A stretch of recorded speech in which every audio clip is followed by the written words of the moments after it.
Baik, bismillahirrahmanirrahim. Alhamdulillah wassalatu wassalamu ala Rasulillah wa ala alihi wa sahbihi wa mawala. Sebagaimana sudah kita beritahukan khusus untuk beristilah-istilah Zionis. Kalau sudah bicara Zionis, nanti kita akan mendengar beberapa istilah lain. Ada kata Yahudi, ada kata Israel, ada kata Freemasonry, ada kata Illuminati. Nah, kita akan pelajari pada hari ini apa sih yang dimaksud Zionis, apa sih bedanya dengan Yahudi, dan apa pula bedanya dengan Israel. Lalu, apa pula maksud daripada Freemasonry dan Illuminati. Nah, jadi kalau Anda mempelajari gerak peta perlawanan gerakan Islam terhadap perang pemikiran, Anda akan bertemu dengan istilah-istilah di depan ini. Nah, sebelum kita masuk dalam pembahasan, kita ingatkan dulu diri kita semua tentang karakter Yahudi yang difirmankan oleh Allah Subhanahu wa taala dalam Al-Qur'anul Karim. Yang pertama surat Al-Baqarah ayat 120. Wallahu subhanahu wa ta'ala qala walan tarda ankal yahudu walan nasara hatta tattabi'a millatahum. Jadi ada keterangan di sini bahwa salah satu karakter khas Yahudi itu tidak suka kepada umat Islam sampai umat Islam ikut millah mereka. Kata millah ini pengertiannya luas, tidak hanya terbatas kepada agama, tapi juga pola hidup, gaya hidup, tata cara hidup, sistem hidup. Nah, jadi orang-orang Yahudi tidak akan pernah ridha kepada umat Islam sampai umat Islam mau mengikuti sistem hidup mereka, pola hidup mereka, gaya hidup mereka. Nah, ini yang mesti kita waspadai. Nah, kemudian dalam surat Al-Maidah ayat 42 Allah mengingatkan faqala ta'ala latajidanna saddan nasi adawatan lil ladzina amanu al-yahud wal ladzina asyraku. Yaitu engkau akan dapatkan orang yang paling keras permusuhannya terhadap orang-orang yang beriman. Yang pertama adalah al-yahud. Paling keras permusuhannya terhadap orang yang beriman. Dan yang kedua adalah orang-orang musyrik. Nah, ini saudara, dari sini kita lihat bahwa memang orang-orang Yahudi ini permusuhannya terhadap umat Islam lebih keras dibandingkan permusuhan Nasrani kepada umat Islam. Jadi ini ada info Qur'ani yang kita dapatkan tentang sejumlah karakter Yahudi. Nah, kemudian dalam surat Ali Imran ayat 112, saudara, nah di sini kita dapat informasi dari Allah Subhanahu wa taala tentang yaitu kemurkaan Allah Subhanahu wa taala kepada orang-orang Yahudi. Allah nyatakan wa ba'u bighadabin minallah wa duribat alaihimul maskana. Jadi di sini Allah informasikan kepada kita tentang bagaimana pembangkangan yang dilakukan oleh kaum Yahudi, saudara, sampai Allah murka sehingga Allah laknat mereka.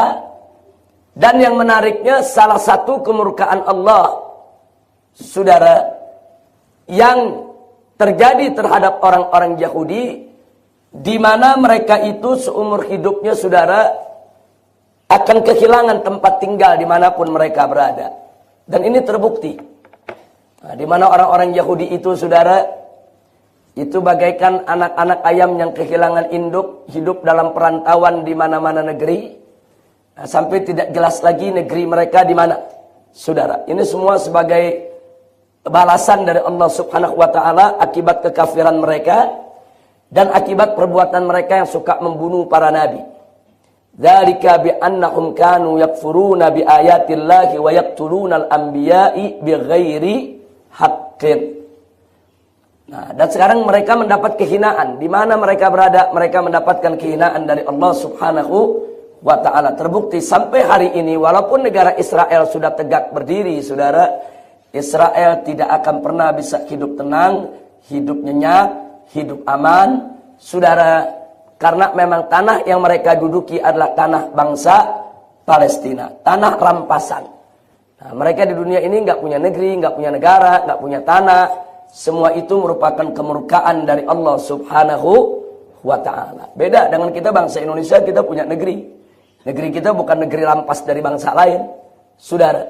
Nah, tapi kalau Yahudi ini, setelah mereka menyebar, yaitu ke berbagai dunia, mereka tidak punya negeri, akhirnya mereka membuat satu gerakan. Nah, untuk kembali kepada tempat yang mereka klaim sebagai negeri mereka, yaitu tanah Palestina. Nah, mereka kembali dari berbagai dunia, itulah yang disebut gerakan Zionis. Jadi Zionis itu gerakan kembali mereka dari berbagai dunia ke tanah yang mereka anggap merupakan tanah leluhur mereka. Nah, begitu sampai di sana, mereka melakukan berbagai macam upaya untuk mendirikan satu negara Yahudi.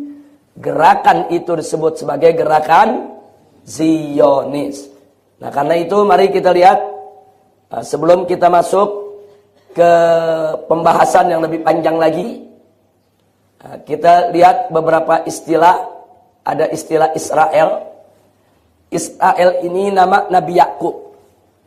Israel itu nama Nabi Yakub. Nabi Yakub itu dipanggil dengan panggilan Israel. Karena kekuatannya, karena keperkasaannya, karena kegagahannya, maka disebut Israel. Sehingga keturunannya disebut Bani Israel. Jadi pada awalnya Israel itu adalah nama suku bangsa dari keturunan Nabi Yakub alaihissalam. Tapi kemudian di kemudian hari Israel itu menjadi nama negara. Jadi berawal dari nama suku, berkembang menjadi nama bangsa, kemudian Nabi berkembang lagi, akhirnya menjadi nama negara. Tapi asal-muasalnya dia merupakan nama daripada Nabi Yakub alaihissalam, dan keturunan Nabi Yakub disebut Israel. Yang kedua, istilah Yahudi. Yahudi itu nama agama bagi bangsa Israel, saudara, yang diklaim, itu salah tulis, bukan dikalim, tapi diklaim sebagai agama Nabi Musa alaihissalam. Tapi ingat, Nabi Musa bukan beragama Yahudi. Semua Nabi beragama Islam. Makanya saya katakan ini diklaim, berarti mereka yang mengklaim, bukan kita yang nyebut.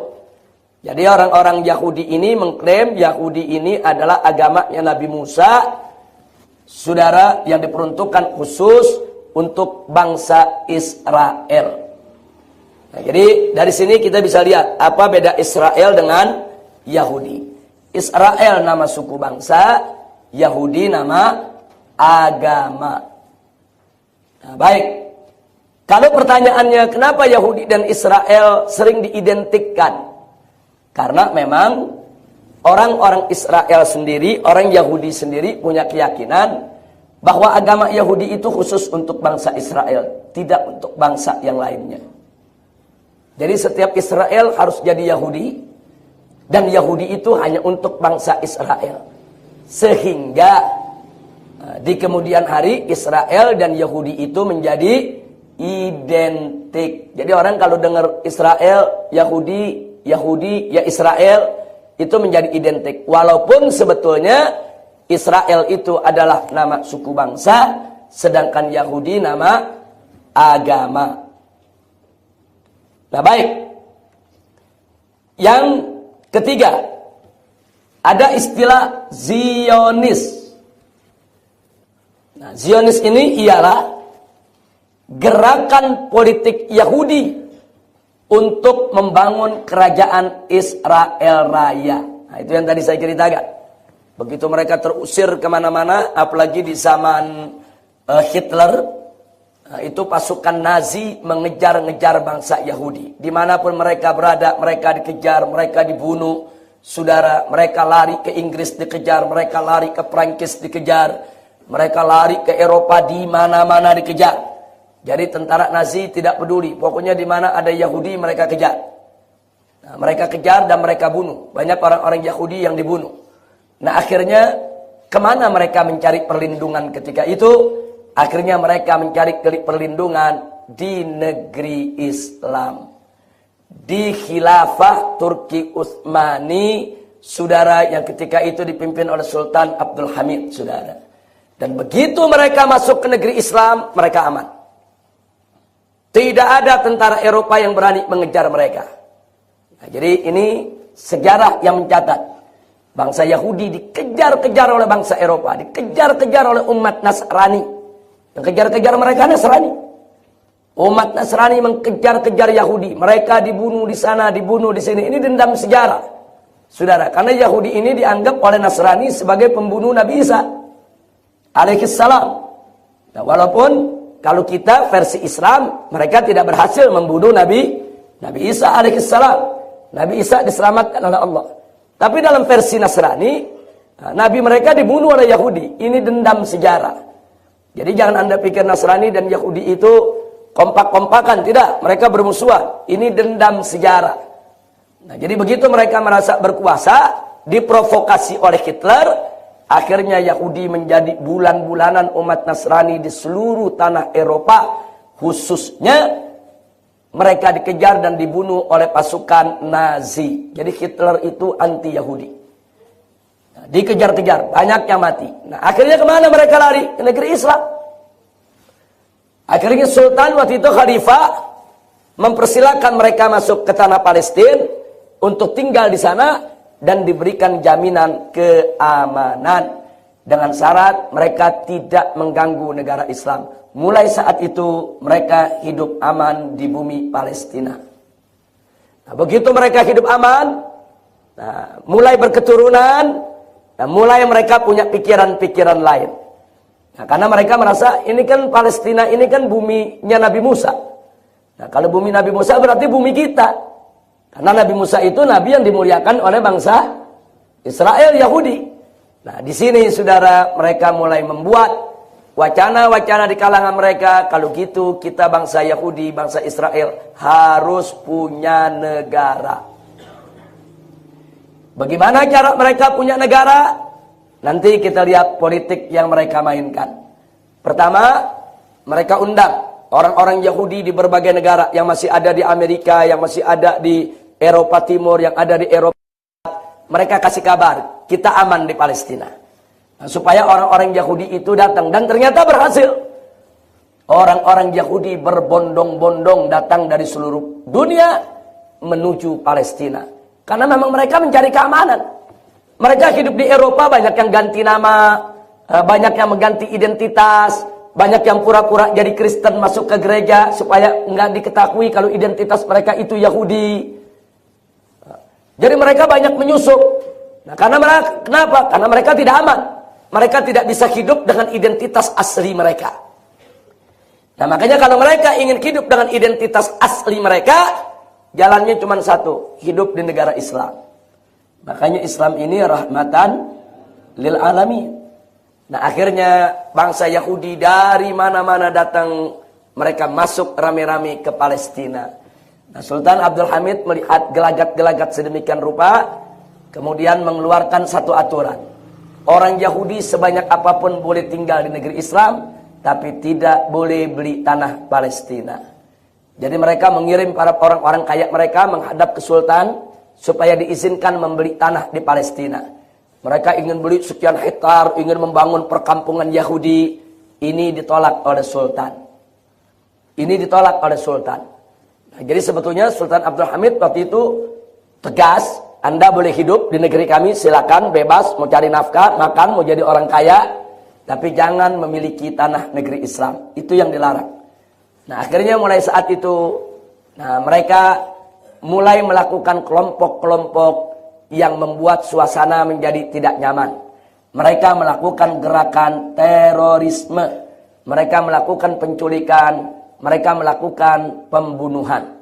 Nanti kita lihat dari secara kronologis bagaimana mereka mendirikan negara Israel di bumi Palestina. Itu istilah Zionis. Jadi gerakan politik Yahudi untuk membangun kerajaan Israel Raya. Yang mereka maksud Israel Raya ini mulai dari Palestina itu sampai ke tanah Mesir, sampai mencakup kota Madinah. Mereka bilang kota Madinah itu tanah mereka. Kenapa? Karena dulu di Madinah juga banyak orang Yahudi tinggal. Jadi mereka mengklaim kalau Madinah itu juga tanah leluhur kakek moyang mereka. Padahal dulu di tanah Madinah itu tidak ada Yahudi. Kenapa Yahudi kemudian banyak di Palestina? Ada berita dari rahib-rahib mereka yang membaca kitab Taurat. Nah, apa beritanya? Mereka diberitahukan bahwa nanti akan datang Nabi terakhir. Nabi ini seperti Musa, punya pengikut banyak, orangnya kuat, berani, dan dia akan berhasil membawa umat. Nah, kemudian ciri-ciri itu diantaranya disebutkan dia akan lahir ke satu daerah yang banyak perkebunan kurmanya. Dia akan muncul dari sana. Nah, mulailah mereka mencari. Nah, berdasarkan keterangan dari para rahib, munculnya Nabi terakhir ini di kota Madinah. Maka itu orang-orang Yahudi rame-rame pindah ke sekitar Madinah. Nah, jadi kenapa mereka rame-rame pindah ke sekitar Madinah? Karena mereka berharap Nabi terakhir lahir dari keturunan mereka. Tidak boleh dari keturunan yang lain. Makanya mereka sangat terkejut begitu Nabi yang terakhir ternyata bukan keturunan Yakub, bukan keturunan Ishak, tapi keturunan Ismail alaihissalam. Itu mereka tidak terima. Jadi kenapa mereka tinggal di Madinah? Mereka tahu Nabi terakhir akan muncul di Madinah. Mereka berharap Nabi terakhir itu akan lahir dari keturunan mereka. Nah, kalau mau Nabi terakhir lahir dari keturunan mereka, berarti mereka harus tinggal di sekitar Madinah. Dan itu mereka lakukan. Berbondong-bondong mereka datang dari tanah Kan'an, Mesir, Palestina, dari mana tempat untuk mereka tinggal di yaitu sekitar Madinah. Berarti saya mau tanya, kalau gitu di Madinah mereka penduduk asli atau pendatang?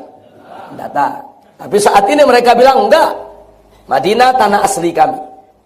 Mereka sebutin dulu ada suku-suku Yahudi yang memang tinggal di sekitar Madinah sebelum kedatangan Nabi kita Muhammad sallallahu alaihi wasallam. Jadi membangun kerajaan Israel Raya bukan hanya di Palestina.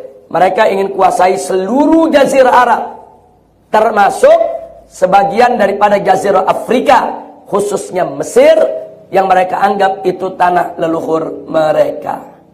Sampai di sini jelas? Baik, kita lanjutkan. Yang keempat, lalu ada istilah Freemasonry. Nah, Freemasonry. Nah, ini Freemasonry ini maksudnya tidak lain dan tidak bukan organisasi rahasia Yahudi paling berbahaya untuk lindungi kepentingan Israel. Dia ada di seluruh dunia. Jadi tugas organisasi ini pertama merekrut orang-orang di luar Yahudi sebanyak-banyaknya untuk mendukung pendirian negara Israel. Yang kedua, menghabisi siapa saja di dunia mana saja yang menolak kehadiran negara Israel. Jadi mereka nggak segan-segan melakukan penculikan, pembunuhan siapa saja. Tokoh mana saja, mau tokoh Arab, mau tokoh Eropa, mau tokoh Asia, yang coba-coba tidak setuju dengan pendirian negara Israel, tidak segan-segan. Bukan hanya mereka teror, tapi mereka culik dan mereka bunuh. Ini namanya gerakan Freemasonry. Nah, ini di Indonesia ini sudah ada dari sejak zaman Belanda. Nah, mereka rekrut, saudara, makanya di tanah Jawa ini disebut tarekat Mason. Jadi kalau Anda dengar ada tarekat Mason, itu bukan thariqah Ahlus Sunnah, saudara. Nah, jadi ada tarekat Naksabandiyah, ada tarekat Rifaiyah, ada tarekat Qadiriyah, saudara. Nah, ternyata mereka masuk ke Indonesia juga dengan nama tarekat, disebut tarekat Mason, saudara. Jadi kalau Anda dengar tarekat Mason, itu yang dimaksud adalah Freemasonry. Banyak raja-raja Jawa menjadi anggota Freemasonry. Saya tidak katakan semua, tapi banyak raja-raja Jawa dulu ikut menjadi anggota Freemasonry.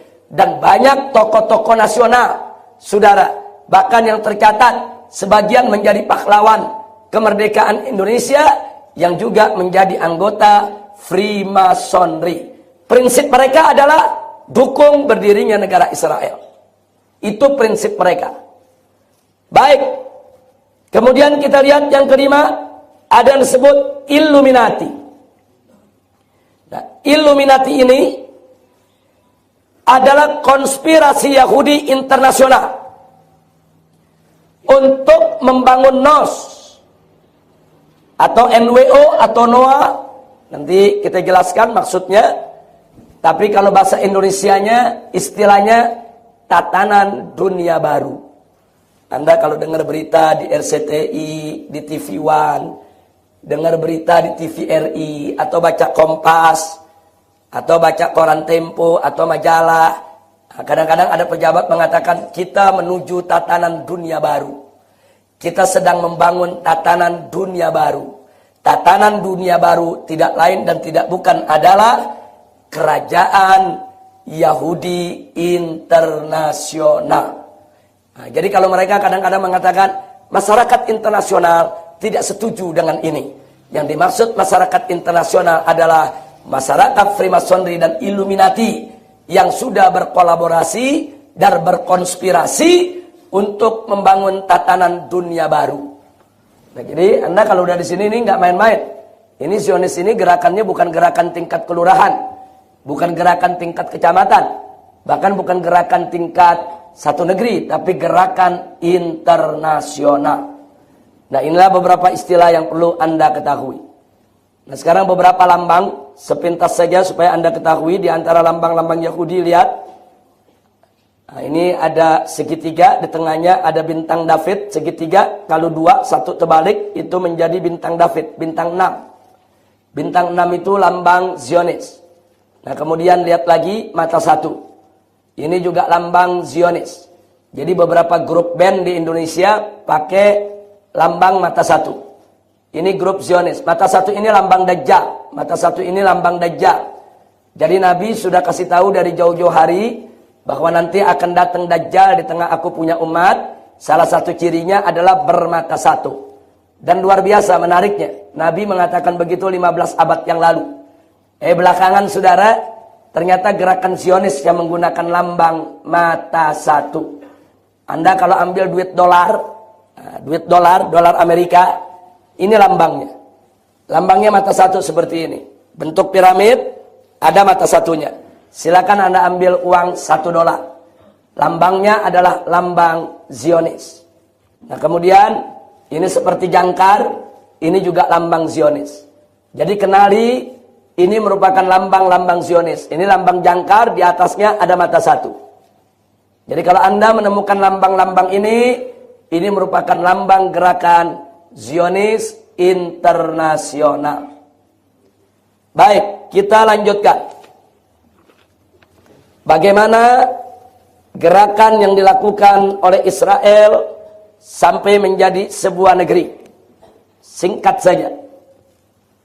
Pertama, setelah mereka berulang kali datang ke Sultan, minta diizinkan memiliki tanah lokasi untuk mereka bangun pemukiman Yahudi. Setelah beberapa kali juga mereka ditolak, akhirnya saudara, mereka berkumpul di Inggris, tokoh-tokohnya membuat deklarasi Freemason secara terbuka di tahun 1717. Tadi sudah kita katakan, Freemason itu, saudara, ini organisasi rahasia Yahudi yang tujuannya adalah untuk mewujudkan, mengimplementasikan bagaimana Yahudi bisa punya negara dengan cara apapun. Dia menghalalkan segala cara, baik dengan cara lobby maupun dengan cara teror. Nah, kemudian yang kedua, tanggal 1 Mei 1776, orang yang bernama Adam Weishaupt mendirikan Illuminati. Nah, jadi kalau kita lihat dari sini berarti saudara, Freemason lebih dulu dari Illuminati didirikan. Tapi kedua-duanya ini merupakan sayap juang Yahudi. Nah, kemudian yang berikutnya ketiga, di tahun 1890 seorang tokoh Israel atau Yahudi bernama Nathan Birnbaum memperkenalkan istilah Zionis. Setelah Freemasonry berdiri, mulai punya banyak anggota dari kalangan Yahudi. Nah, kemudian berdiri lagi Illuminati, mulai meluas. Dia punya keanggotaan, bukan hanya kalangan Yahudi, di pun yang mendukung berdirinya negara Israel ikut bergabung. Akhirnya begitu mereka merasa sudah bagus, gerakan mereka sudah mulai menguat, maka Nathan Birnbaum memperkenalkan istilah Zionis. Ini yang pertama kali dalam pertemuan puncak kaum Yahudi di Eropa yang mengajak menyerukan kepada seluruh bangsa Israel di dunia manapun berada untuk datang tinggal di Palestina. Dengan alasan karena Palestina pertama aman, mereka tidak diganggu oleh tentara-tentara Islam, dan yang kedua mereka anggap itu adalah bumi Nabi Musa alaihis salam, sehingga mereka klaim sebagai bumi mereka. Baik, yang keempat, saudara, setelah istilah Zionis ini diwacanakan, akhirnya 6 tahun kemudian Theodor Herzl mempopulerkan Zionis, saudara, melalui yaitu teorinya dengan menyebut Jewish State, negara Jewish. Jewish itu Yahudi. Jadi mulailah Theodor Herzl kampanye di negara-negara Eropa bahwa bangsa Yahudi akan mendirikan negara Yahudi. Ini tahun 1896. Jadi sampai saat itu mereka belum punya negara. Mereka masih numpang di bumi Palestina. Nah, kemudian mari kita lihat yang berikutnya. Kelima, saudara, setahun kemudian istilah Zionis yang diperkenalkan oleh Nathan Birnbaum, yang kemudian istilah negara Yahudi yang dipopulerkan oleh Theodor Herzl, dikukuhkan melalui Kongres Zionis pertama di Swiss, saudara. Jadi ada Kongres Zionis pertama dilaksanakan di Swiss tahun 1897. Mereka semua setuju dengan istilah Zionis untuk membentuk a Jewish State, dengan istilah gerakan Zionis untuk membentuk negara Yahudi. Mereka deklarasi. Nah, kemudian yang 6, dari Kongres Zionis tadi lahirlah protokol Zionis. Nanti akan saya tunjukkan protokol itu isinya apa saja. Jadi protokol itu semacam petisi. 1, Zionis akan begini. 2, akan melakukan ini. 3, akan melakukan hal. Semua dirincikan. Nah, itu disebut protokol Zionis. Isinya nanti akan kita pelajari. 7, di tahun 1917, Kerajaan Inggris dengan resmi memberikan dukungan pendirian negara Israel, saudara. Negara di dunia yang pertama kali mendukung orang Yahudi membentuk negara sendiri adalah Kerajaan Inggris. Dan itu dikenal dengan deklarasi Balfour. Jadi kalau Anda dengar deklarasi Balfour, itu merupakan deklarasi yang dilakukan oleh Kerajaan Inggris yang memberikan dukungan agar Yahudi punya negara sendiri. Nah, kemudian yang ke-8, saudara, sampai tahun 1940 ternyata Inggris tidak pernah melakukan langkah konkret untuk membantu Yahudi mendirikan negara. Deklarasi sudah, tapi memberikan dukungan secara lebih real, konkret, itu belum dilakukan oleh Inggris. Sehingga orang-orang Yahudi marah. Nah, di tahun 1940, saudara, mereka lakukan berbagai macam aksi terorisme. Nah, di antaranya 1944, Menteri Inggris urusan Timur Tengah, Lord Moyne, dibunuh di Kairo oleh orang-orang Yahudi, saudara. Mereka udah berani culik menteri, mereka bunuh, saudara. Jadi mereka marah kepada Inggris. Kalian jangan ngomong aja, katanya mendukung kami mendirikan negara. Mana bukti konkretnya? Nah, akhirnya mereka melakukan teror. Kiai Ucu, tolong pindah kemari Kiai Ucu. Di depan Kiai Ucu. Silakan Kiai. Nah, silakan Kiai. Sallu ala Nabi. Silakan Kiai. Nah, coba Hamid ambil kursinya mungkin di sana biar bisa lihat. Ahlan sahlan.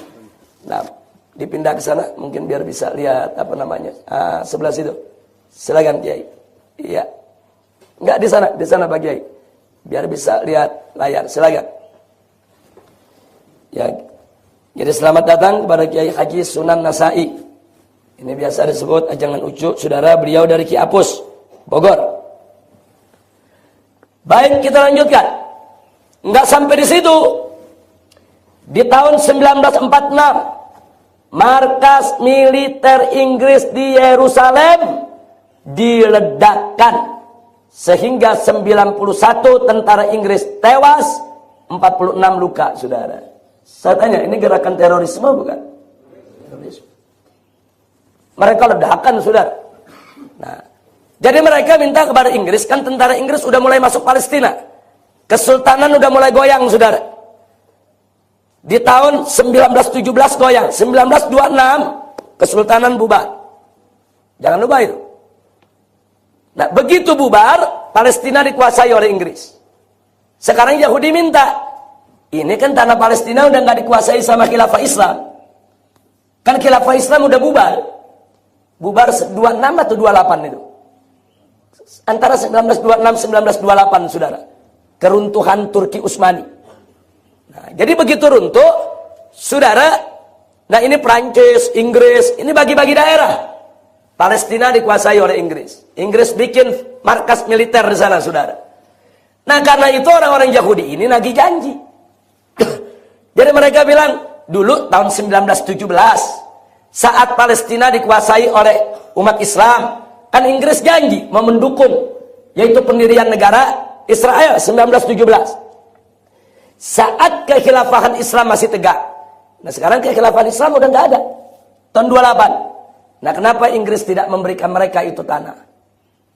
Nah, karena Inggris tidak memberikan itu tanah, tahun 40 resmi Zionis melakukan gerakan terorisme. Bukan hanya di Israel, saudara, di mana saja, di Kairo, di Timur Tengah, karena Kairo juga dijajah sama Inggris, saudara.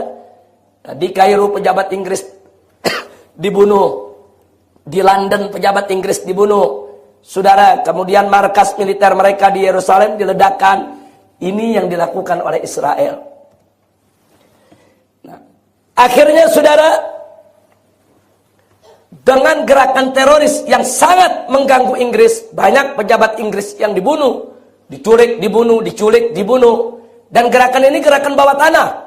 Saudara, nggak mudah dipadamkan. Akhirnya Inggris memenuhi keinginan Israel, saudara. Maka itu pada tahun 1948, saudara, dengan bantuan Inggris, Amerika Serikat, dan Perserikatan Bangsa-Bangsa, Israel resmi didirikan di tanah Palestina.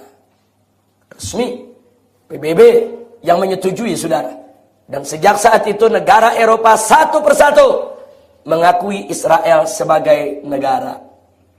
Jadi dari sini saya berhenti dulu. Lihat, saudara, orang-orang kafir ini, kalau ada satu negara baru muncul, berpaham, ikut pahamnya mereka, itu langsung mereka bela rame-rame untuk jadi negara. Tapi kalau pahamnya lain dengan mereka, mereka nggak dukung. Saya kasih contoh. Kasus Aceh dan kasus Timur Timur. Sebetulnya kalau bicara perlawanan terhadap tentara negara Indonesia, saudara, itu Aceh lebih sengit dibandingkan Timur Timur. Lebih sengit. Aceh itu melakukan perlawanan bukan setahun 2 tahun, puluhan tahun, saudara. Banyak tentara jadi korban di sana. Nah, tapi kenapa kok Timur Timur merdeka, Aceh enggak? Jawabnya singkat. Karena Aceh Islam. Orang-orang Eropa itu mendukungnya mendukung setengah hati. Nah, sedangkan Timur Timur Kristen, saudara. Katolik di sana. Nah, sekarang kita lihat. Waktu Timur Timur mendeklarasikan diri, saudara, menjadi negara, Itu rame-rame negara kafir dukung. Sampai PBB menekan. Presiden kita ketika itu adalah Pak Habibie. Ditekan untuk membuat referendum. Nah saat itu Habibie dibohongi. Sepakat Indonesia dengan PBB, dengan Amerika, dengan Australia, semua referendumnya. Masyarakat Timur Timur tanya, apakah referendumnya, apakah mau diberikan otonomi penuh atau tidak? Udah sepakat, setuju. Begitu digelar, saudara, bukan otonomi penuh. Mau merdeka apa enggak? Nah, akhirnya yang menang mau merdeka. Nah, setelah kemenangan itu diumumkan, tidak sampai 1 minggu. 125 lebih dari negara-negara kafir memberikan pengakuan Timur Timur sebagai negara baru. Nggak sampai seminggu. Nah, Indonesia nggak berkutik. Kalau Indonesia menolak, Indonesia dikerubutin 125 negara. Ada Amerika, saudara, ada Inggris, ada Perancis, ada Soviet. Akhirnya Timur Timur merdeka, lepas dari Indonesia. Aceh dari dulu udah memerdekakan diri, saudara. Dari sejak lama. Tapi tidak ada satu negara asing pun di Eropa sana yang memberikan pernyataan di PBB, kami mendukung negara Aceh merdeka. Nggak ada. Kenapa? Aceh Islam. Mereka mesti pelajari dulu. Ini kalau jadi negara nguntungin mereka apa enggak? Kalau dianggap tidak menguntungkan mereka, saudara, jangan mimpi Aceh akan didukung. Padahal kalau bicara perlawanan, Aceh lebih gawat, saudara, dari Timur Timur. Perlawanan bangsa Aceh itu keras. Saudara, orang Aceh berani-berani. Nggak main-main, saudara. Saya tahu betul kalau udah bicara Aceh. Lebih hebat dari Timur Timur perlawanannya. Andaikan Aceh bukan Islam, mungkin Aceh kemarin udah merdeka lebih dulu dari Timur Timur. Makanya sekarang kenapa Australia mulai ngotak-ngatik Papua, Irian. Nah, mulailah segelintir orang di Irian, saudara, orang-orang non-muslim mulai teriak, kami mau merdeka. Nah, Australia mulai kasih angin, saudara. Ini kalau sampai besok ada referendum atau apapun jenisnya, saudara, sampai lengah kita, Papua, Irian bisa merdeka seperti Timur Timur. Jadi jangan kaget kalau ada negara-negara kafir muncul, dari mana-mana langsung mendukung, saudara. Tapi giliran Palestina mau merdeka, setengah mati dapat dukungan. Inggris baru 5 tahun ini, terakhir belakangan mendukung, saudara. Baru 5 tahun belakangan ini mendukung Palestina punya negara sendiri. Padahal Palestina itu bukan numpang, itu tanah mereka. Palestina, saudara, dari tahun 48, saudara, itu sudah teriak-teriak, kami ini negara sendiri, sampai hari ini, saudara, setengah mati Palestina untuk merdeka. Baru 5 tahun belakangan. Beberapa negara Eropa ya sudahlah, daripada perang berkepanjangan Israel sama Palestina ini nggak habis-habis sampai sekarang, udahlah Palestina kasih aja merdeka. Mulailah PBB mengakui ya sudah Palestina merdeka. Itu kan baru pengakuan. Tapi langkah konkret di lapangannya kan belum sampai hari ini. Tentara Israel kan masih menduduki Yerusalem, masih menduduki tepi barat daripada Palestina, masih terus bisa mengisolasi, memblokade daripada Gaza. Nah, jadi ini politik dunia internasional. Baik, yang ke-12. Tahun 46. Saudara, ini tadi sudah selesai. Jadi saudara, pertanyaannya sekarang, apa sih sebetulnya protokol Zionis yang digembar-gemborkan itu? Mari kita lihat. Protokol Zionis, saudara. Kongres Zionis pertama di Swiss tahun 1897 lahirkan protokol Zionis yang dalam bahasa Inggris disebut The Protocol of Zion. Dan tahun 1921 protokol tersebut bocor ke tangan pendeta ortodok Rusia Sergei Nilos yang kemudian menerjemahkannya ke dalam bahasa Rusia. Tadinya nggak ada yang tahu protokol Zion. Mereka bikin kongres, punya keputusan itu mereka simpan dari tahun 1897. Tapi di tahun 1921 bocor ke seorang pendeta ini menerjemahkannya dalam bahasa Rusia. Lalu setahun kemudian, 6 tahun kemudian, 1927 diterjemahkan oleh seorang wartawan Inggris, yaitu yang bernama Victor, saudara, dalam bahasa Inggris dengan judul The Protocol of the Learned Elders of Zion, atau bahasa Indonesianya protokol Zionis. Begitu ini keluar, saudara, gempar di mana-mana. Gempar di mana-mana, saudara. Mari kita lihat apa sih isi protokol. Protokol Zionis. 1. Gerakan mereka adalah manipulasi falsafah kemerdekaan, persamaan dan persaudaraan, dengan tujuan untuk menciptakan masyarakat yang senang bebas, bersenang-senang sehingga mudah dikuasai. Jadi mereka belajar, kenapa kita dibunuhi, kenapa kita dikejar-kejar di tanah Eropa, kenapa kita ini kok dimusuhi. Oh, yang mereka salahkan ini karena umat Nasrani, khususnya Nasrani, ini punya dendam sejarah dengan kita. Mereka terlalu sering membaca kitab-kitab suci yang terdahulu, literatur agama, akhirnya mereka benci kepada kita. Nah, sekarang caranya bagaimana? Supaya masyarakat Eropa yang Nasrani tersebut tidak benci kepada Zionis, maka mereka harus dijauhkan dari kitab suci mereka. Harus dijauhkan dari literatur keagamaan mereka. Supaya nggak ada tuh dendam-dendam keagamaan begitu, sehingga kita bisa hidup bebas. Caranya yaitu perjuangkan di tengah-tengah mereka apa makna kemerdekaan, apa persamaan, apa persaudaraan, supaya orang-orang di Eropa bisa menerima Zionis sebagai yaitu saudara yang punya hak persamaan dan yang punya hak kemerdekaan. Itu propaganda mereka. Mereka di mana-mana bicara kemerdekaan itu hak setiap orang. Mereka di mana-mana bicara manusia itu semuanya sama. Kita ini semua bersaudara, tidak boleh kita saling mengusir. Ajarannya menarik, ajaran kasih sayang, ajaran kemanusiaan. Untuk apa? Untuk mempengaruhi belahan dunia Eropa agar mereka tidak memusuhi Zionis, saudara. Yang kedua, ciptakan ketegangan antara pemerintah dan rakyat di berbagai negara, dan adu domba antar negara dengan eksploitasi pemikiran Darwin, saudara. Karl Marx, Adam Smith, dan lain sebagainya via media, saudara. Sengaja. Nah, jadi mereka susupkan orang-orang Yahudi Zionis itu ke berbagai negara, saudara, untuk mengadu domba antar pemerintah dan rakyatnya, dan mengadu domba antar negara-negara tersebut. Kenapa? Karena kalau negara-negara itu sibuk, ribut dalam negeri, sibuk, ribut antar negara, maka pendirian negara Israel akan lebih lancar, lebih mudah, tanpa ada gangguan. Karena kalau negara-negara tadi sibuk, ribut dia sama dia nggak punya kesempatan untuk mengganggu Israel, saudara.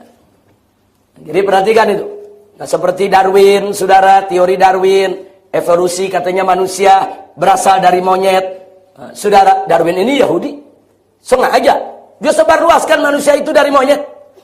Dan ini nggak main-main. Maksudnya manusia mana yang dari monyet? Selain Bani Israel, semua turunan monyet. Mereka sebarluaskan kemana-mana di dunia. Orang Amerika percaya, orang Inggris percaya.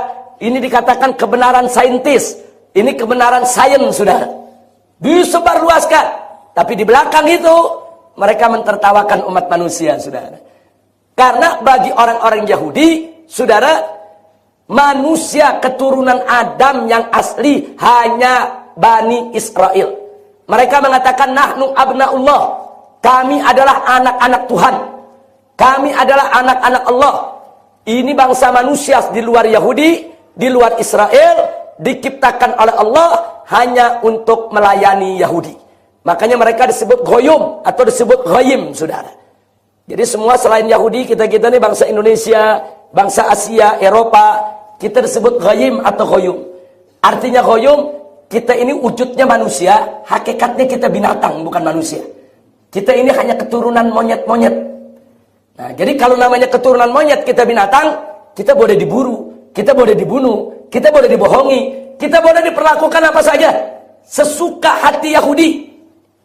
Ini mereka tuangkan dalam protokol Zionis mereka, saudara. Baik, kita lihat lagi, saudara. Yang ketiga, provokasi para politisi agar berebut kekuasaan via partai politik dan adu domba para buruh dengan konglomerat untuk kepentingan perusahaan Yahudi. Yahudi itu dulu punya banyak perusahaan. Di Eropa ada perusahaannya, di Inggris banyak perusahaannya. Bagaimana supaya perusahaannya nggak diganggu oleh negara, saudara? Provokasi. Biar negara itu banyak partai-partai politik, sibuk, ribut, antar politisi bekerja kekuasaan. Nah, kalau mereka mengejar kekuasaan, saudara, akhirnya apa? Mereka membutuhkan dana. Nah, nanti perusahaan ini yang kasih dana mereka supaya mereka sibuk terus ribut di antara mereka. Jadi perusahaan mereka tidak terganggu dan ini masih berlangsung sampai hari ini, saudara. Nah, jadi mereka buat kegaduhan di mana-mana. Kemudian yang keempat, bangun gerakan Freemasonry secara besar-besaran di seluruh dunia dan tanamkan sikap ateisme dengan bungkus liberalisme kepada umat beragama di luar Yahudi agar tidak memusuhi Yahudi, saudara. Jadi Yahudi punya keyakinan manusia sejati sebagai anak-anak Tuhan adalah bangsa Israel yang memeluk agama Yahudi. Dan agama Yahudi itu hanya untuk orang Israel, bukan untuk bangsa lain. Makanya orang-orang Yahudi beda dengan orang Nasrani. Kalau orang Nasrani, dia punya keyakinan bahwa agama Nasrani untuk dunia. Sehingga mereka punya gerakan kristenisasi. Bagaimana masyarakat di dunia rame-rame masuk Kristen. Kalau Yahudi enggak.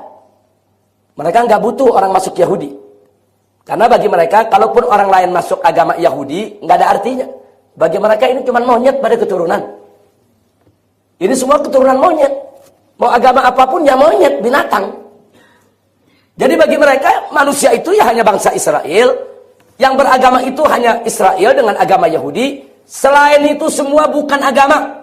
Selain itu semua bukan manusia. Nah, karena itu bagaimana? Supaya mereka-mereka nih aneka ragam agama di dunia tidak memusuhi Yahudi. Jalannya, jauhkan mereka semua dari agamanya.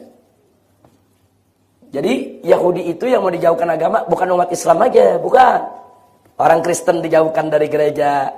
Saudara, orang Buddha dan Hindu dijauhkan dari makbat-makbat mereka. Nah, mereka dicekoki dengan gaya hidup bebas, hedonisme. Mereka dicekoki dengan gaya-gaya hidup, yaitu saudara dengan fashion, dengan film, dengan aneka ragam. Saudara, supaya mereka tidak menjadi orang yang taat agama. Sebab kalau mereka nanti belajar agama Islam, menurut Yahudi, ini ancaman buat Yahudi. Karena Islam itu mengakui bahwa Islam agama paling benar, Yahudi adalah musuh mereka. Kalau mengganggu Islam, kalau gitu jauhkan umat Islam dari Islamnya. Ini yang mereka lakukan. Dan mereka tampil di mana saja, bisa sebagai apa saja. Saudara, kapitalis dari Yahudi, komunis juga dari Yahudi. Karl Marx ada dari Yahudi. Jadi seorang Yahudi nggak peduli, seorang Zionis nggak peduli. Kadang-kadang dia datang dia pura-pura Islam, kadang-kadang dia datang dia pura-pura Kristen, kadang-kadang dia datang dia pura-pura kapitalis, kadang-kadang dia datang dia pura-pura komunis. Saudara, untuk obok-obok dunia, biar satu sama lainnya tidak akur. Sedangkan Yahudi, di antara mereka harus saling menjaga. Yahudi hanya untuk bangsa Israel. Jadi jangan kaget kalau kita lihat nih di mana-mana nih Yahudi, kok Yahudi di sana ada yang komunis, kok Yahudi di sana ada yang liberal, kok Yahudi di sana ada yang kapitalis. Itu memang sudah mereka tuangkan dalam protokol Zionis. 5. Hinakan semua tokoh agama non-Yahudi di pandangan masyarakat. Dan jauhkan masyarakat dari ajaran agama selain Yahudi.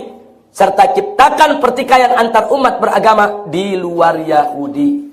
Sampai kapanpun mereka akan adu domba Kristen dengan Islam. Padahal dalam Al-Quran Allah ingatkan umat Nasrani itu, saudara, itu lebih ringan permusuhannya kepada kita. Mereka sebetulnya lebih masih punya kasih sayang, mau untuk berkawan dengan kita. Tapi karena mereka diprovokasi Yahudi, kita akan selalu diadu domba untuk bermusuhan dengan mereka. Nah kemudian, bangun lembaga keuangan dunia untuk kuasai ekonomi sekaligus jerat semua negara agar tunduk kepada aturan Yahudi. Nah, baik, yang ketujuh, kuasai media untuk bentuk opini umum sesuai kemauan Yahudi, sekaligus peralat Amerika dan Eropa untuk menekan atau menyerang negara mana saja demi lindungi kepentingan Yahudi. Fakta, saudara. Fakta, negara-negara yang tidak setuju dengan Yahudi dari dulu sampai sekarang, yang menjadi musuh Yahudi, mereka hancurkan. Saddam Hussein memimpin Irak, saudara, mengirimkan senjata-senjatanya untuk Hamas, untuk perang lawan Israel, dihancurkan.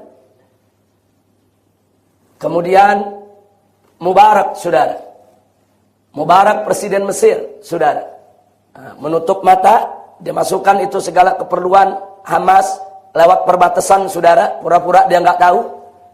Akhirnya Amerika marah, Prancis marah, semua marah, dijatuhkan, ditumbangkan, saudara. Kemudian Syria, terlepas daripada pimpinannya yang Syiah, saudara, tapi satu hal, selama ini negara Syria banyak panglima-panglimanya, jenderal-jenderal yang memasukkan senjata, saudara, baik ke Hizbullah maupun ke Hamas untuk lawan Israel. Diobok-obok Syria saat ini. Pokoknya mana negara-negara yang coba-coba mengganggu Israel atau membantu pejuang-pejuang Palestina akan dihancurkan oleh kekuatan Amerika dan sekutunya sampai hari ini. Jadi artinya mereka berhasil. 8. Ini mereka buat tahun 1896, saudara. Mereka udah buat, bukan baru kemarin mereka buat ini. Kemudian ke-8, cetak sarjana dan cendekiawan serta ekonom dan politisi di berbagai negara melalui doktrin di perguruan-perguruan tinggi Amerika dan Eropa dengan kurikulum Yahudi agar pro-Yahudi. Fakta. Cendekiawan kita, ekonom kita belajar di Harvard University, belajar di Boston, belajar di Sorbonne, saudara, belajar di Cambridge University, saudara. Nah, mereka akhirnya pulang menjadi pakar-pakar ekonomi kapitalis dan mereka mendukung sistem ekonomi kapitalis habis-habisan. Perkis, saudara, mereka lihat, mereka rekrut, mereka ajarkan semua, kembali mereka rame-rame dukung Amerika dan mendukung kebijakan Eropa. 9. Rekrut pejabat dan kuasai departemen-departemen vital di berbagai negara, seperti departemen pendidikan, keuangan, dan militer, untuk bekerja bagi kepentingan Yahudi, sehingga tiap saat bisa dikendalikan dan dihancurkan. Di Indonesia ada beberapa departemen, kalau presiden mengangkat jadi menteri, mesti izin Amerika dulu, saudara. Kalau enggak, nanti Amerika marah. Seperti dulu Ibu Megawati mengangkat Pak Ramizar Rasudu sebagai Panglima TNI. Amerika marah. Marah Amerika, saudara. Karena Pak Ramizar ini dianggap anti Amerika. Akhirnya dibatalkan. Pak Ramizar nggak jadi, saudara. Surat keputusannya sudah keluar, beliau jadi Panglima TNI. Akhirnya buru-buru Megawati digeser, ganti SBY, saudara. Dan Ramizar tidak pernah menjadi Panglima TNI. Begitu juga Menteri Keuangan, saudara. Menteri Keuangan, nggak bisa sembarangan orang jadi Menteri Keuangan. Harus restu Amerika Serikat. Ada beberapa kursi menteri, harus restu Amerika Serikat. Kalau enggak, diboikot Indonesia. Oh, Menteri Keuangannya orang yang tidak berpaham keuangan neolib, saudara. Maka ekonomi Indonesia akan digoyang terus. Rupiahnya dihancurkan, saudara. Ekonomi kita dibuat marat-marit, dan seterusnya. Jadi ada beberapa departemen, termasuk di Indonesia, saudara, termasuk di Indonesia, itu tidak boleh sembarangan orang duduk di sana, kecuali harus izin Amerika. Kira-kira jelas tidak? Dan tolong jangan lupa, saudara, waktu kita reformasi, Anda boleh tanya seluruh anggota DPR RI yang ketika itu jadi anggota DPR, termasuk tanya Pak Amin Rais, tanya Pak Permadi, saudara, yang dulu ada di PDIP, sekarang ada di Gerindra, saudara. Ini Pak Permadi cerita kepada saya. Beliau langsung cerita. Dia bilang, Habib, dulu saya di PDIP dan saya duduk jadi anggota DPR RI. Saya duduk untuk ikut membahas perundang-undangan. Undang-undang migas, undang-undang PLN, undang-undang macam-macam. Saudara, ketenaga kerjaan. Habib tahu, Habib. Ini kita rapat di ruang rapat DPR RI. Saudara, ini di balkonnya. Itu yang duduk di sana konsultan-konsultan asing. Lebih dari 65 konsultan asing dari Amerika dan Eropa. Mereka duduk, mereka lihat. Bagaimana jalannya bikin perundang-undangan. Dan kalau kita memasukkan satu pasal yang mereka tidak setuju, mereka protes ke pimpinan partai. Dan kita dipanggil oleh pimpinan partai. Cabut itu usul. Ini yang cerita kepada saya orang yang langsung pengalaman di lapangan. Dan bukan satu yang cerita begitu. Yang ketika itu teman-teman yang menjadi anggota DPR semua mengaku. Lebih dari 65 konsultan asing itu yang membuat draft undang-undang kita. Undang-undangnya lebih dari 100 undang-undang, saudara. Mereka yang buat draft.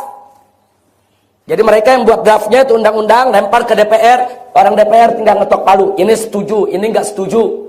Tetapi kalau ada poin penting nggak setuju, mereka akan protes. Salah satu poinnya adalah, ini Pak Permadi yang cerita, soal migas.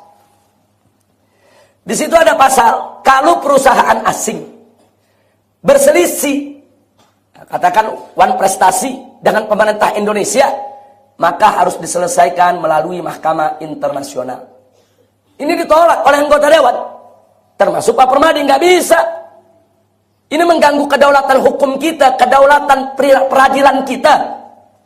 Selama ini undang-undang di Indonesia, bila terjadi perselisihan antara perusahaan asing dengan pemerintah, maka diselesaikan di pengadilan setempat, bukan di mahkamah internasional.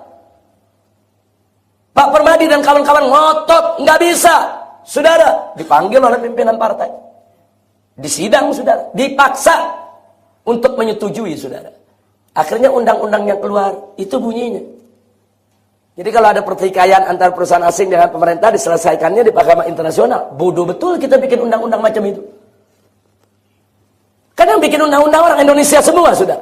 Kenapa menyerahkan kedaulatan sistem peradilan kita ke negara asing? Itu bukan satu undang-undang, 100 undang-undang lebih. Dibuat di bawah kontrol konsultan-konsultan asing, saudara. Persis seperti protokol Zionis, saudara. Semua berjalan dengan rapi, mereka atur sedemikian rupa, ya ikhwan. Nah, jadi ini fakta kenyataan yang kita hadapi. 10. Ciptakan pejabat korup di berbagai negara, baik di jajaran legislatif, eksekutif maupun yudikatif, agar mudah dikendalikan sesuai kemauan Yahudi. Hati-hati, saudara. Saya pernah bincang dengan almarhum Ahmad Sumargono. Itu beberapa kali jadi anggota DPR RI. Itu beliau cerita waktu itu kita, Beb, kalau lagi studi banding ke negeri asing, kita diundang ke Amerika, studi banding.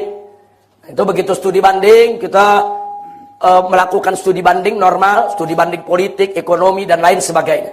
Itu di hari terakhir, kita masuk kamar kita, udah disediain perempuan. Perempuan muda, bule, cantik. Saudara, ini kalau kita terjebak, nah, kemudian kita gunakan itu, kita manfaatkan, kita tiduri dan lain sebagainya. Itu di kamar semua sudah ada kamera-kamera tersembunyi yang siap untuk merekam apa yang terjadi di kamar tersebut, saudara. Jadi beliau cerita, waktu saya masuk kamar, saya kaget. Siapa Anda? Dari mana? Dia jawab, saya datang untuk melayani Anda. Saya usir. Sebenarnya saya pikirkan, bagaimana teman-teman yang lain? Kalau semua ngusir, kalau ada yang nerima, saudara, ini Pak Ahmad Sumargono ini dari partai Islam. Mereka berani bujuk dengan perempuan, apalagi yang bukan dari partai Islam. Nah, nanti kalau terjadi hal-hal yang tidak baik di sana, mereka rekam. Selesai. Nah, besoknya kalau mereka menuju, coba tolong DPR setuju soal Freeport. Nah, terus ada satu anggota nggak setuju, nggak. Ini Freeport merugikan negara Indonesia. Didatangi besok. Dikasih, ini ada CD, kamu lihat ya di rumah filmnya. Begitu dia lihat, perbuatan mesum dia di Amerika. Nah, besoknya dikontak. Mau setuju gak? Kalau kau setuju dengan aturan, ya ini film kita simpan. Tapi kalau gak setuju, film ini kita kirim ke televisi. Kira-kira apa yang terjadi? Ini pemerasan politik, saudara. Maka saya ingatkan nih, mana yang muda-muda di sini nih. Kalau Anda mau jadi politisi, kalau Anda mau jadi anggota legislatif, kalau Anda mau jadi eksekutif, kalau Anda mau jadi yudikatif, simpelnya kalau Anda mau jadi pejabat, dari sekarang jadilah orang yang bersih. Tidak main perempuan, tidak menenggak minuman keras, tidak mengkonsumsi narkoba, tidak melakukan kejahatan apapun. Sehingga begitu Anda menjadi seorang pejabat, Anda independen. Tidak ada yang bisa peras Anda. Tapi kalau Anda kotor, nggak usah jadi pejabat. Diperes secara politik, diperes. Sudah. Ditunjukkan semua bukti-bukti kejelekan Anda. Ayo. Kalau Anda nggak mau, ini besok kita sebar di TV. Ayo awas. Kalau keras kepala, ini kita sebarin. Dan ada berapa anggota dewan, baik di Indonesia maupun di luar negeri, yang akhirnya tumbang, jatuh, hanya gara-gara film begitu dilempar ke televisi dan majalah, saudara. Ya saat ini Anda dibutuhkan. Oh ya sudah, ngikut, dibutuhkan, disimpan. Apakah aman? Belum tentu, saudara. Kalau besok mereka tidak butuh Anda, ini orang udah nggak diperlukan. Ini orang udah nggak dibutuhkan. Nah, tahu-tahu besoknya begitu Anda udah pensiun, ya udahlah, saya nggak mau main kotor lagi, saya mau tobat. Nah, kebetulan dulu saya pernah kuliah di sekolah agama, saya mau jadi ustadz aja. Nah, begitu jadi ustadz, udah mulailah bicara tentang tobat, tentang ini itu. Tahu-tahu suatu ketika dia bicara hukum agama yang Amerika nggak punya, yang Amerika nggak suka. Kira-kira datang lagi nggak? Oh, kurang ajar. Sekarang udah jadi ustadz dia. Hancurin dia ustadz. Bagaimana? Kirim aja itu film ke majalah. Kirim aja itu foto ke televisi. Kira-kira hancur gak besok dia? Begitu Anda tidak dibutuhkan, dihancurkan. Makanya ini di sini banyak generasi muda nih. Sudah, saya yakin di antara Anda nih ke depan akan ada yang masuk jadi pejabat publik, saudara. Apa jadi anggota DPRD, apa anggota DPR, apa yang akan jadi menteri, apa yang jadi pejabat, saudara. Ingat dari sekarang, jadi seorang muslim yang bersih.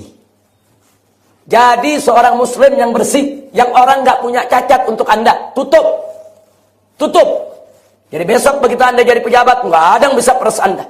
Anda bisa bebas mengatakan ini hak, ini batil, ini saya setuju, ini saya nggak setuju. Kalau Anda bersih, Anda bisa melawan kebatilan. Tapi kalau Anda kotor, Anda akan dijadikan sebagai alat peras politik. Na'udzubillah min dzalik. Allah yarhamu. Ustaz Ahmad Sumargono, Masya Allah, orang baik, saudara. Dia cerita semua sama saya. Cuman dia tidak menuduh. Cuman dia katakan, Habib, saya kan dari partai Islam. Saya ini kan ustaz. Mereka tahu, mereka berani sediain perempuan di kamar saya. Bagaimana teman-teman saya? Yang saya tahu di Jakarta mereka sholat aja enggak. Kadang-kadang mereka suka ke diskotik, ke bar. Ini kalau ditawarkan begitu bagaimana? Nah, makanya begitu Pak Hamdan Zulfa itu kemarin mantan ketua Mahkamah Konstitusi. Dulu anggota Dewan juga. Nah, jadi begitu ada studi banding ke Amerika, itu Pak Ahmad Sumargono masih hidup. Beliau dipanggil, Pak Ahmad Sumargono yang cerita sama saya. Beliau ingatkan, dan kau kalau mau berangkat ke sana bawa harem lah, bawa istri. Biar kata ongkos sendiri, bawa aja istri. Jadi kau nggak bisa dijebak tuh dengan cara-cara begitu. Bawa, kalau enggak jangan ke sana lah. Artinya dia berbagi pengalaman. Dikasih tahu, hati-hati. Pak Hamdan Zulfa luar biasa, tokoh muda, bagus. Juga dari partai Islam, saudara. Jadi jebakan-jebakan semacam itu dalam dunia politik ada. Nah sekarang kita lihat, dalam protokol Zionis ada tidak? Ini dari kapan mereka buat? Dari baru kemarin atau dari dulu? Dari dulu ya, ikhwan. Baik, saya pikir saya tidak ingin panjang lagi.